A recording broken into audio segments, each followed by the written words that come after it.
Bonjour à tous, l'église du Centre Martin Luther King. On est très heureux de vous retrouver ce dimanche. On va vraiment vivre un temps fort autour de la parole de Dieu et avec aussi quelques minutes de louange et de prière. Soyez bénis.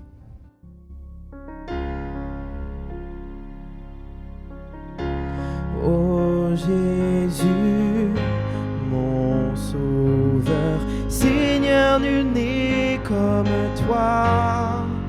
Jour après jour, je te louerai, car ton amour est merveilleux.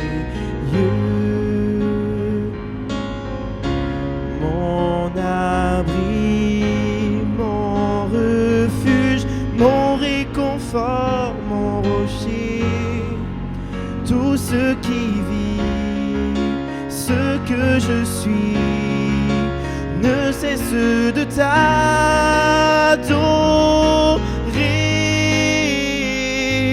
Chante au Seigneur, crie de joie, terre entière.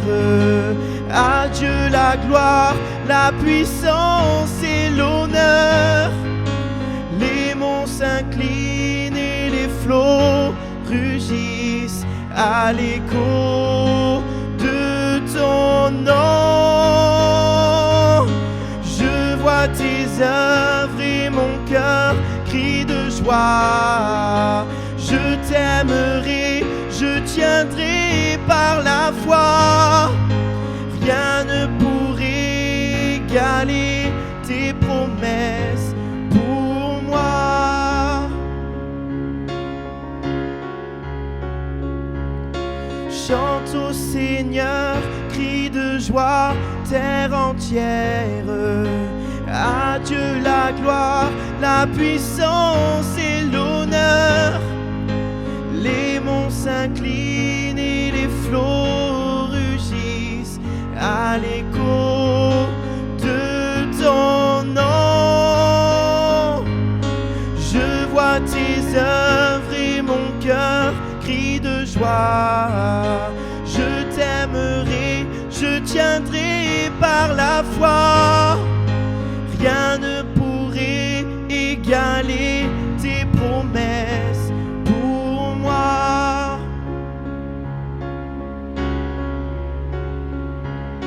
Rien ne pourrait égaler tes promesses pour moi.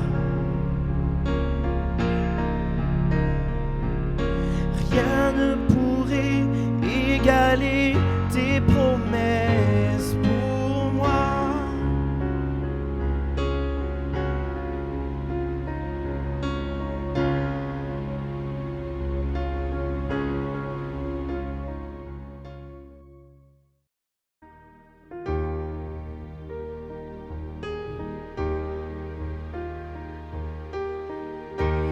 Ébloui par qui tu es, affligé par qui je suis, j'ai besoin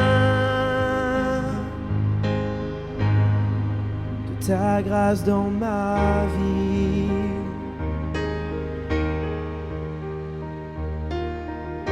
J'ai cherché le bonheur ailleurs. Tout ce monde ne m'apporte rien, mais toi tu m'as donné la vie. Devant toi, émerveillé, attiré par ta majesté, je voudrais me rapprocher. Permets-moi de te toucher. Près de toi, je me sens bien.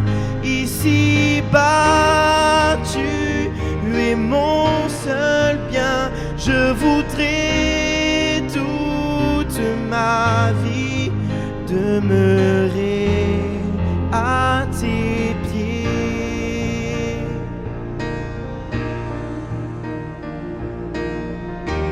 Ébloui par qui tu es,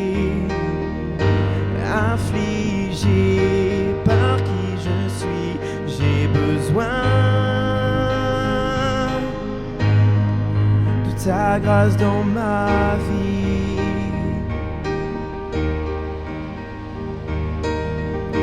J'ai cherché le bonheur ailleurs. Tout ce monde ne m'apporte rien. Mais toi, tu m'as donné la vie.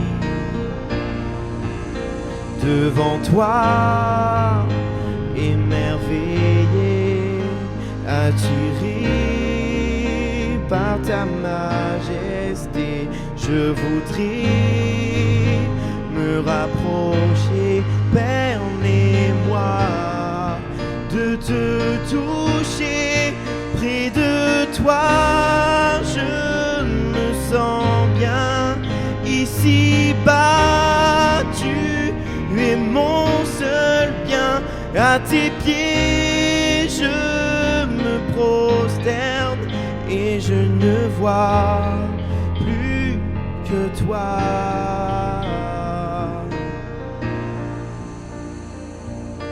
Je vous invite vraiment à prendre un temps pour prier, tout simplement.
Chers amis, bonjour.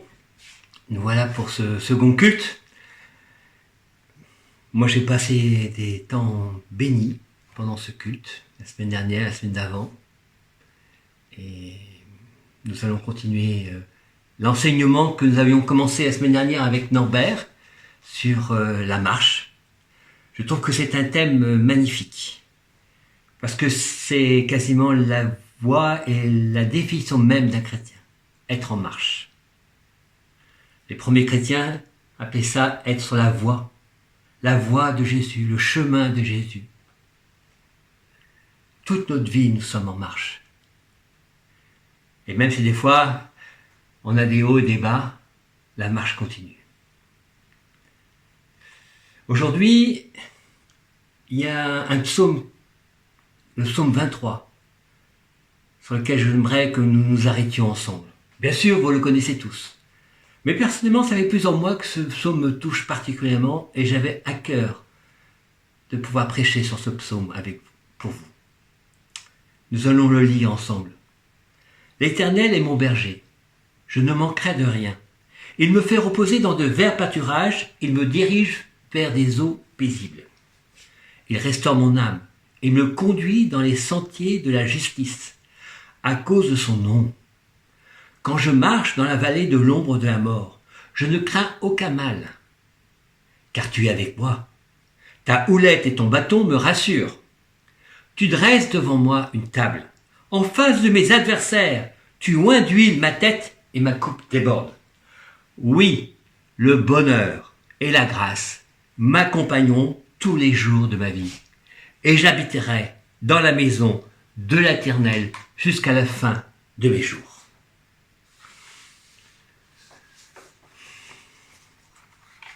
Un très beau psaume. Je voudrais qu'on regarde en particulier un verset, le 4e. Quand je marche dans la vallée de l'ombre d'un mort, je ne crains aucun mal, car tu es avec moi. Ta houlette et ton bâton me rassurent. Quand je marche. Il n'est pas écrit « si je marche » dans la vallée de l'ombre de la mort, mais quand. Ça arrive à tout le monde. Bien évidemment, il y a des temps de deuil, mais il y a d'autres événements dans notre vie, personnelle ou familiale, une maladie, des diagnostics posés sur nous, des malédictions, une dépression qui nous amène à traverser cette vallée. Et dans ma vie de pasteur, combien j'ai rencontré d'hommes et de femmes durement frappés, séjournant dans cette vallée, parfois trop longtemps. Aujourd'hui, cette ombre plane sur notre pays, sur le monde. Le comptage jour après jour des malades, des morts, ces villes désertes et silencieuses dans le monde entier, comme si la vie s'était retirée, s'était repliée. Cette ombre nous environne. Et soyons honnêtes, nous sommes tous impactés. Et peut-être pour certains d'entre vous, c'est encore plus difficile. L'angoisse, la solitude, le stress familial. Oui, nous sommes dans cette vallée que décrit David. Ce sont des vallées de désert de Judée, des vallées escarpées, profondes, dangereuses. Des vallées où il ne fait pas bon d'être quand la nuit tombe le soir, où les bêtes sauvages peuvent surgir et ravir une brebis. David savait cela, il l'avait vécu, il avait dirigé plus d'une fois son troupeau dans ces vallées, conduisant son troupeau à travers cette vallée pour les amener à des verts pâturages ou des eaux paisibles.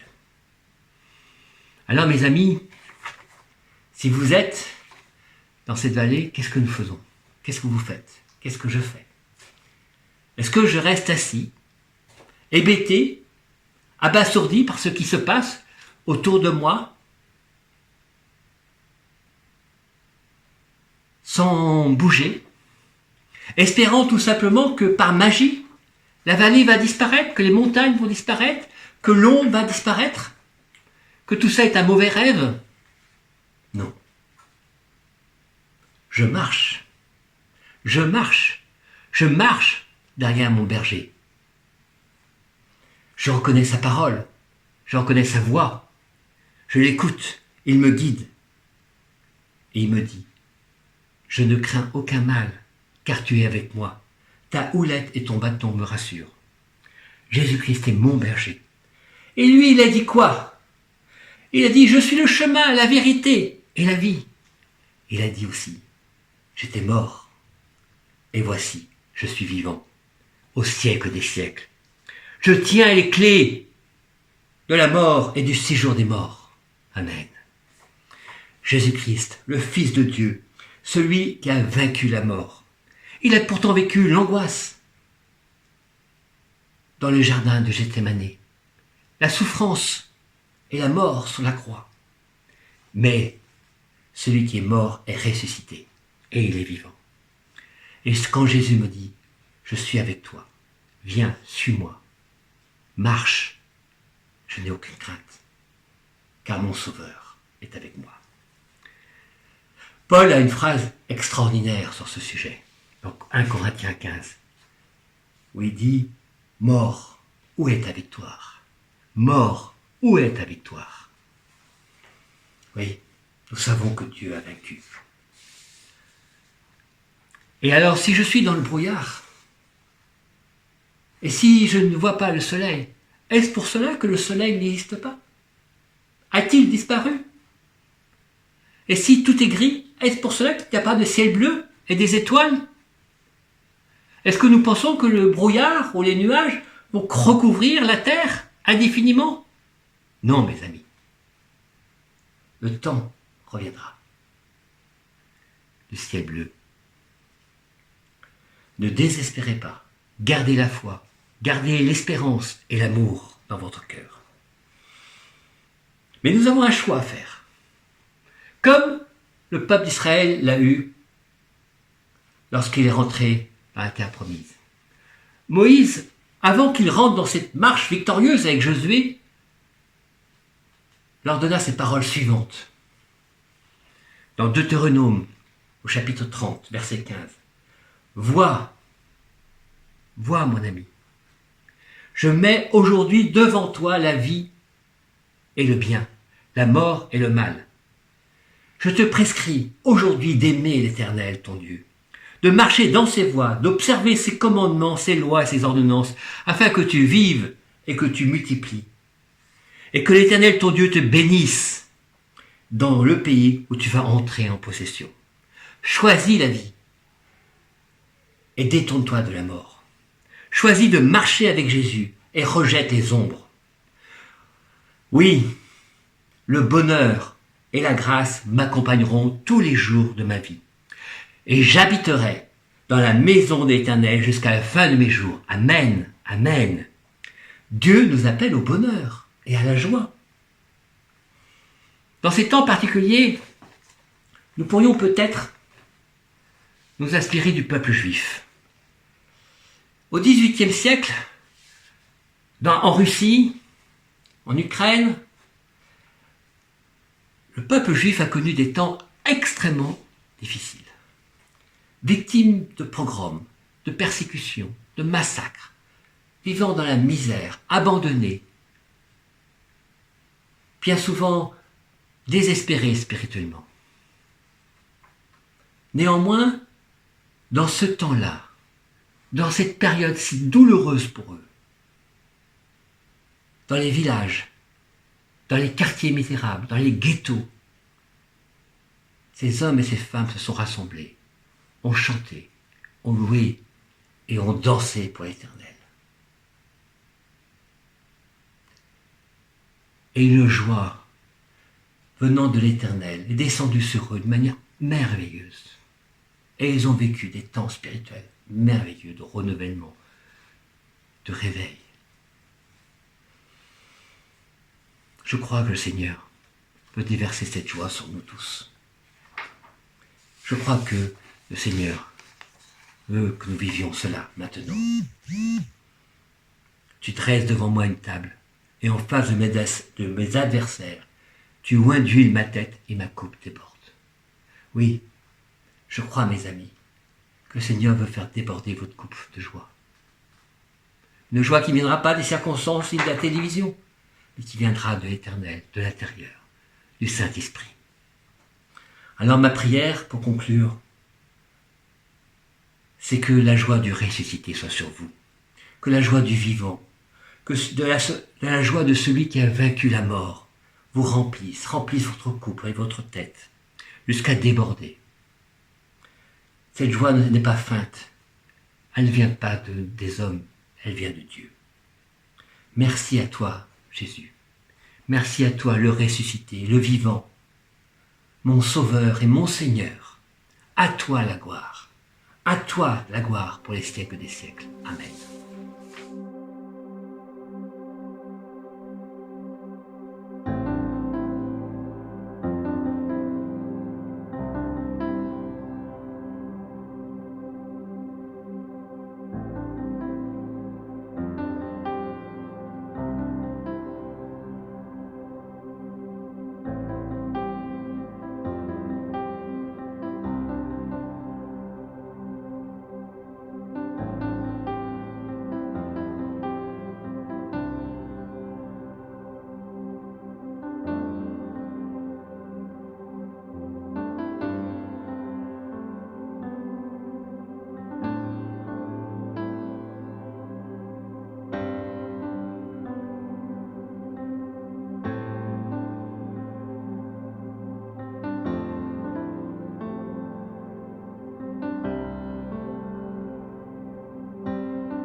Merci à tous d'avoir regardé notre vidéo, on espère qu'elle vous a plu.